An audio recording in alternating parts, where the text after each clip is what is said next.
অবশেষে আংশিক স্বস্তি। দাবদাহের প্রচন্ড গরম থেকে কিছুটা স্বস্তি লাভ, তবে পরিপূর্ণ তৃপ্তি পেল না রাজধানী আগরতলাবাসী। বিগত বেশ কিছুদিন যাবৎ প্রচন্ড গরমে সাধারণের রীতিমতো ওষ্ঠাগত প্রাণ।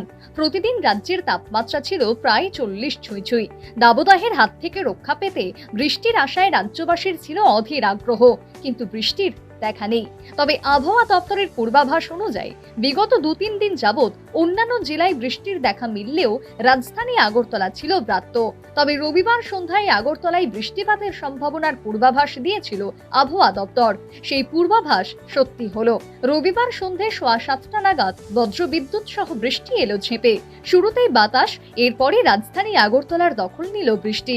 মিনিট 20 অঝোরে বৃষ্টিতে আংশিক স্বস্তি পেল রাজধানী আগরতলাবাসী। কার্যত আংশিক বৃষ্টিস্নাত আগরতলা। তবে মেঘ কাটেনি। আবহাওয়া দপ্তরের সূত্রের খবর, গোটা রাজ্য সহ রাজধানী আগরতলায় আবারও বৃষ্টিপাতের সম্ভাবনা রয়েছে। যাই হোক, শেষ পর্যন্ত গোটা রাজ্যের পাশাপাশি রাজধানী আগরতলাতেও দেখা মিলল বৃষ্টির। আগরতলায় বৃষ্টি হওয়ায় কৌতুক প্রিয়দের কৌতুক, বৃষ্টির লজ্জা ভাঙল।